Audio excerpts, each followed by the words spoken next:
కోనసీమలో కొబ్బరి చెట్లు చనిపోవడంపై వైసీపీ సభ్యుల ప్రశ్నలకు మంత్రి అచ్చెన్నాయుడు సమాధానమిచ్చారు. గోదావరి జిల్లాలకు డ్రైనేజీలు పెద్ద సమస్యగా మారాయని ఆయన చెప్పుకొచ్చారు. ఇక అలాగే డ్రైనేజీలు ఓవర్ఫ్లోతో కొబ్బరి, వరి పంటకు తీవ్ర నష్టం వాటిల్లిందన్నారు. అయితే లైడార్ సర్వే పూర్తి కాగానే డ్రైనేజీలు అభివృద్ధి చేస్తామని, ఇందుకోసం ప్రభుత్వం ప్రయత్నిస్తుందని మంత్రి తెలియజేశారు.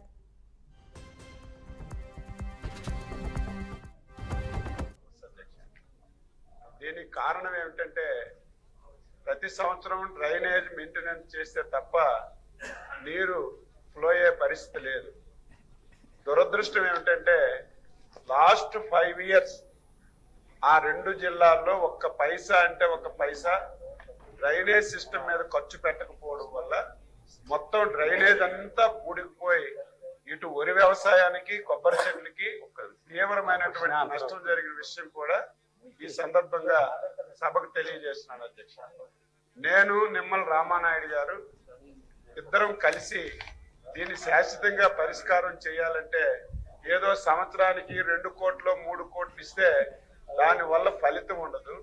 ఈ 2 జిల్లాల్లో సమగ్రంగా డ్రైనేజ్ సిస్టమ్ మార్చాలంటే మనం ఒక ప్రాజెక్ట్ రూపంలో తీర్చుకోవాలని చెప్పి ఆలోచన చేసి 15 కోట్ల రూపాయలు అధ్యక్ష ఓన్లీ దాన్ని ఎస్టిమేషన్ వేయడానికి, సర్వే చేయడానికి రిలీజ్ చేశాం అధ్యక్ష.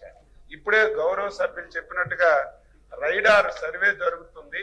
వీలైనంత తొందరగా ఈ 2 జిల్లాల్లో డ్రైనేజ్ సర్వే అంతా చేసి గౌరవ ముఖ్యమంత్రి గారి దృష్టిలో పెట్టి ఏదైనా ఒక బ్యాంకు సహకారం తీసుకొని డ్రైనేజీలన్నీ ఒకే సందర్భంలో బాగు చేయడానికి ఒక ఆలోచన చేస్తున్నామని చెప్పి మీ ద్వారా ఆ 2 జిల్లాల్లో ఉన్న